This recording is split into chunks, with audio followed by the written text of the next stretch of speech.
Hello, welcome to the Quipster Film Review Podcast. My name is Vince Leo. I'm the film critic for the website Quipster.net. I've been doing film reviews since 1996, over 3,900 film reviews you can read anytime at my website. Quipster.net is where to go.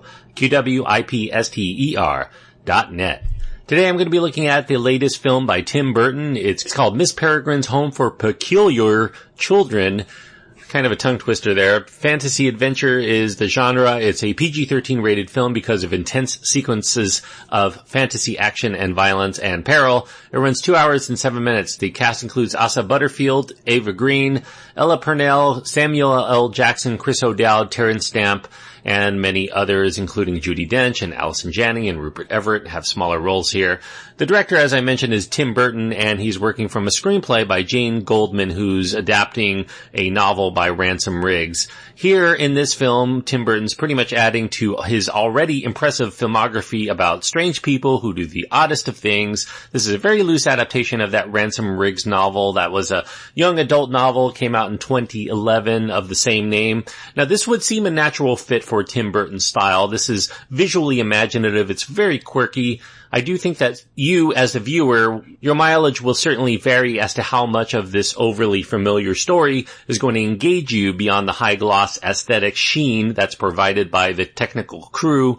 In the film, as far as the story goes, Asa Butterfield stars as Jacob. He's this American teenager. He's very close to his grandfather, Abe, played by Terrence Stamp. Asa Butterfield plays Jacob. Abe would frequently impart his fanciful stories of his own youth spent at this peculiar home of the story's title. The home is run by Miss Peregrine, who is played by Ava Green. Miss Peregrine caters to orphan children who possess strange and magical traits. For instance, one has bees living within them. Another one has a mouth on the back of her neck. Another one has the strength of 10 men, and on and on. Each one of them has their own quirks. When Abe passes, Jacob determines to find out if his stories about this magical home off of the coast of Wales is real. But when he discovers the place, it is in rubble. Apparently it had been bombed out by Nazis during World War II and never rebuilt. However, Jacob soon discovers that there's this time loop in which the orphanage continues to exist on that fateful day of the bombing in 1943, thanks to Miss Peregrine's ability to reverse time by 1 day every day. However, even the time loop may not be enough to save them all, because the viciously evil Barron, played by Samuel L. Jackson, and his grotesque Hollowgast fiends are out to snuff peculiars once and for all. Now, those of you who hear that plot synopsis may immediately have a few things spring to mind. One is X-Men. Certainly, there are elements here. You have orphans with certain gifts or traits that they seem to have gotten through hereditary means, perhaps. It's not surprising to find out that the screenwriter of Miss Peregrine is Jane Goldman. She was attached to the scripts for such X-Men films as X-Men First Class and X-Men Days of Future Past. A lot of other people will be reminded of Harry Potter. Here you have more orphans who have certain skills that they have to learn to hone, and it's all very whimsical in its own fashion. As such, the film may struggle to find a proper audience of its own. It's a little too grotesque and a bit scary for most young children, but a little too much like these other young adult adaptations to provide a necessary sense of wonder. Its suspense is mostly lacking for those who've grown up regularly feasting on films surrounding orphans with their uncanny traits like the ones I've just mentioned. It also runs quite a bit long at 2 hours and 7 minutes. You know, maybe this is less than Harry Potter, but Harry Potter had a lot more characters and a lot more ground to cover in those films, so I think that those were much more successful, especially as they continued on and you started to get to know these characters. I think that length actually can be felt particularly in the leaden last hour of the film. The last hour of Miss Peregrine is really not engaging at all, even though Burton and company try to pull out all stops. Outside of the whimsical elements, we don't really have a connection to these underdeveloped characters.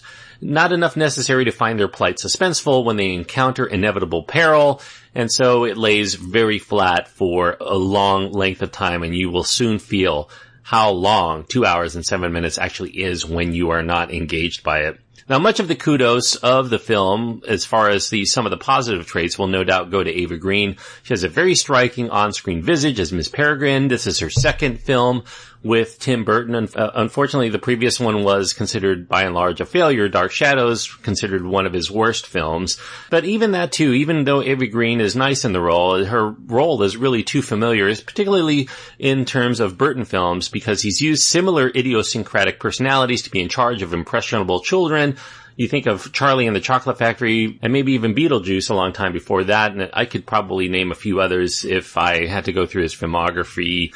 Ava Green also isn't in the film as much as you would think from the marketing. You know, she's very big on the poster and in the marketing of this film, but a sizable chunk of the story actually involves the unconvincing friendship and some hints of romance there too between Jacob and the orphan Emma, who is a character that can manipulate the air within her in bizarre but wondrous ways. Now, fans of the books will note that actually the characters of Emma and Olive within the film are reversed in the book, and this may actually rankle a few people who really were looking for a faithful adaptation of the novel. You won't get that really here. Samuel L. Jackson, speaking of something that wasn't really in the novel as such, he's the main baddie. He can command the screen, as Samuel L. Jackson often can, but oftentimes he seems like he's recycling elements from a few of his prior roles as the main heavy in other films, including yet another instance of him having white-colored hair and crazy eyes. It seems to be something that Samuel L. Jackson often settles for when he plays a bad guy in some movies. As for the children, they're typical movie kids in Burton films, but that's also part of a bigger problem because in the story, they may have stayed the same age physically because they're really reliving the same day over and over, but mentally they're not because there is continuity. There are memories that they continue to have even though they're reliving the same physical day. So in theory, they should actually be as old as Abe mentally, but yet they are no more mature in their demeanor as when they likely started in the time loop 70 years prior. So physically, they should be still kids, yes, but mentally they should be many, many decades older, and yet they still act like little kids in their own fashion. So it's kind of curious why that happens here. Now, what's missing most from Miss Peregrine's Home for Peculiar Children, I feel, is a plausible emotional connection for the characters and also of the characters within the world around them in the actual narrative. This is like the character of Emma, you know, without being forced into some sort of gravitas by the manipulative screenplay, the entire thing would be utterly weightless. For instance, we see the scene in which Abe, the beloved grandfather, dies in front of his grandson Jacob, and he has this eerie sight. His eyes are completely removed. And yet, we don't really see any sense of either grief or sheer horror that surely would have overtaken any teenager that is put into that position. Later on, Jacob spies a giant, a fearsome Hollowgast for the first time, and yet we don't really sense that there's any kind of terror in him or awe.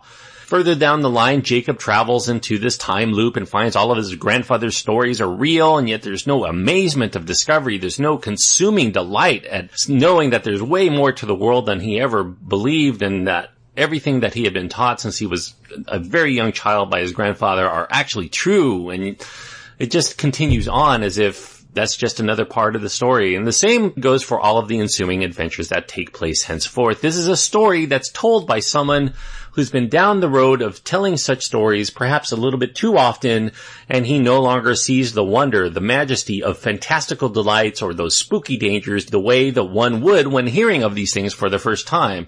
So really, Burton seems to be bored by the way he tells his stories now because he's been doing it for decades. And so if he's bored by it, so will we be in watching him on, I presume, autopilot perfunctorily checking each box in the narrative until it reaches the ultimate conclusion in a very mechanical, very plodding way.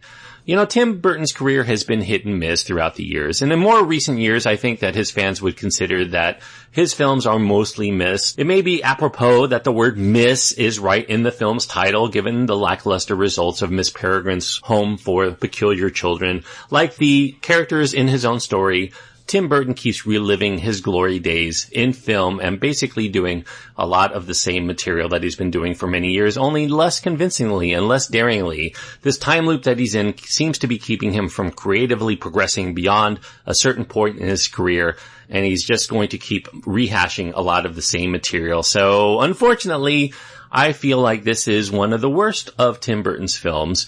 And as such, I'm going to give it 2 stars out of 4. 2 stars on my scale means that I do think that it is lacking something vital that would keep it from being something I could recommend to anyone but the most unapologetic of Tim Burton's fans. So, and what it is lacking really here is inspiration. Something new, something vital, something different, something original, something challenging, something that Tim Burton has been doing for most of his career, and yet he seems, based on a lot of the material that he's been delivering recently, to have lost his touch, he's lost his way. And I feel like he's in need of a second win in his career, and this is not going to be it. This is not a return to form for Tim Burton, unfortunately. So 2 stars out of 4 is the best I can give Miss Peregrine's Home for Peculiar Children. Thanks everyone for listening. I hope that you enjoyed this review, despite the fact that I'm not really giving it a very generous review. Hopefully you feel that I was fair to it. But if you do disagree with what I have to say, you can go to my website, quipster.net, and find my contact information there, as well as links to my Twitter feed and Facebook page, where you can also contact me as well. QWIPSTER.net is where to go.